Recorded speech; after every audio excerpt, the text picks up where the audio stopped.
Assalamualaikum warahmatullahi wabarakatuh. Salam sejahtera untuk kita semua. Hari ini saya mengulas tentang materi pemeliharaan mesin, yaitu standar operating procedure tune up mesin konvensional atau masih menggunakan karburator.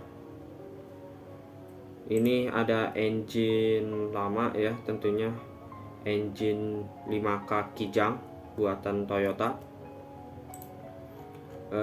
Langkah-langkahnya adalah yang pertama adalah memeriksa baterai ya. Ini baterai. Yang pertama adalah memeriksa fisik aki ini atau fisik baterai ini. Yang pertama adalah kepala baterainya dia mengapur atau tidak ya. Yang kedua selnya, seal tutup sel ya, itu sobek atau tidak ya. Yang ketiga bentuknya dia sudah tidak simetris atau penyok ya. Yang kedua, pemeriksaan yang kedua adalah level cairan elektrolit ya, airnya dia ada di upper atau di lower. Jika di lower berarti harus ditambahkan. Lalu pengecekan ketiga adalah tegangan menggunakan avometer ya, alat ukurnya avometer. Lalu diarahkan analognya di DCV 50. Lalu avometer stick yang merah ini, yang jarum ini ya, ke kepala baterai plus, dan yang hitam itu ke kepala baterai minus. Nanti dibaca ukurannya itu adalah berapa volt. Jika rentangnya itu adalah 12 volt sampai 13 volt, maka dinyatakan bahwa baterai itu adalah normal ya. Tapi jika di 13 volt lebih, berarti tanda-tanda bahwa baterai tersebut semu ya, atau di bawah 12 volt atau 10 volt ya, menandakan bahwa baterai itu sedang mengalami masalah ya.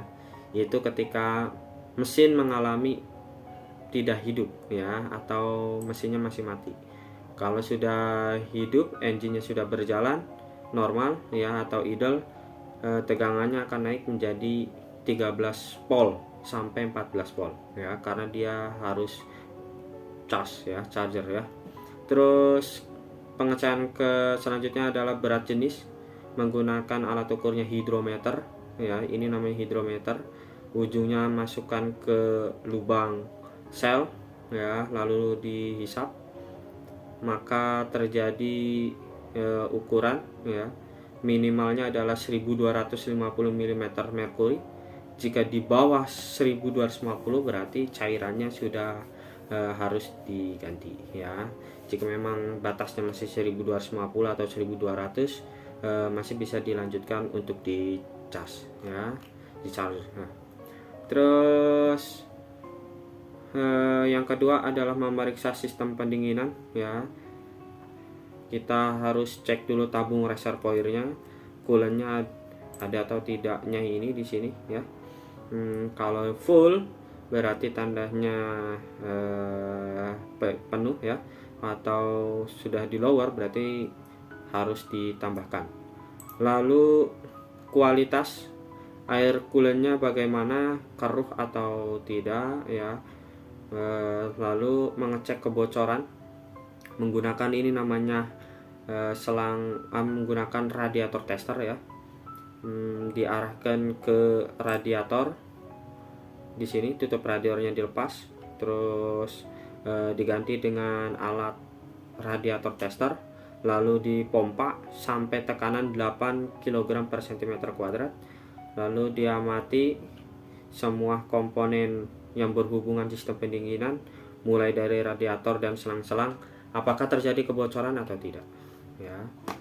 Selanjutnya memeriksa tali kipas, cek kekencangan ya, menggunakan, harusnya ada ya alat ukurnya ya, kekencangan fan belt ya.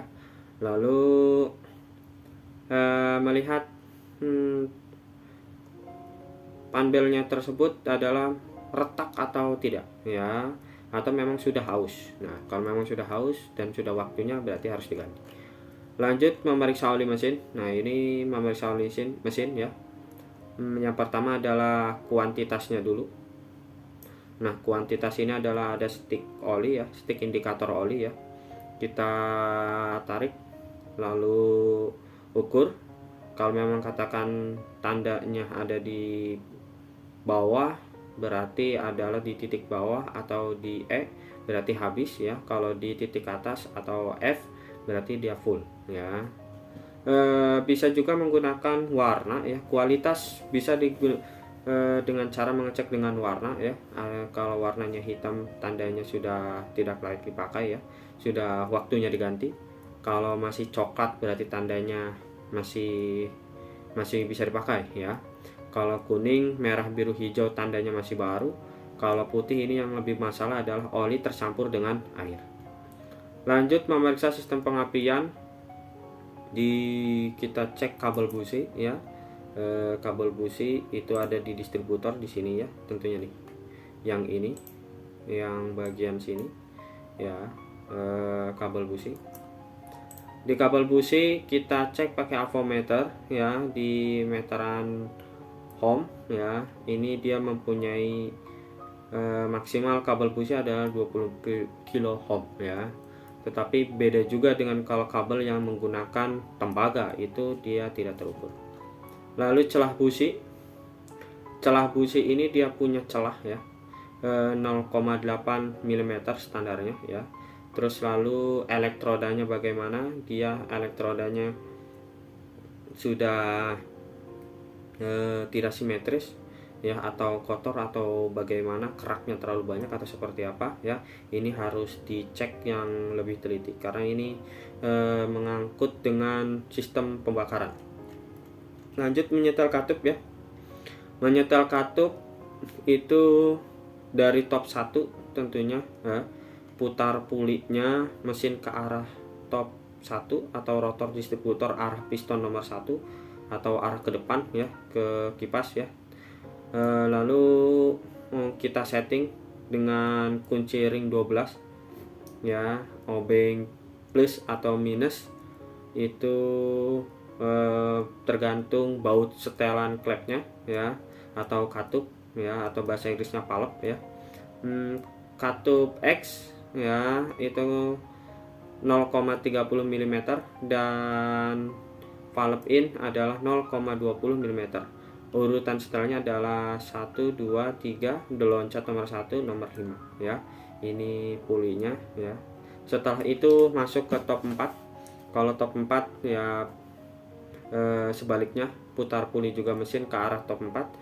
Rotor distributor arah piston yang kebalikan dari nomor 1 ya. Sama pula settingnya dengan kunci nomor 12 ya. Lalu pakai obeng plus minus, dan juga alat ukurnya adalah feeler untuk mengukur celah katupnya ya. Lanjut mengukur kompresi ya, di lubang busi nomor 1 kita starter ya. Alat ukurnya ini namanya kompresi starter. Kita masukkan ke lubang busi nomor 1, lalu starter.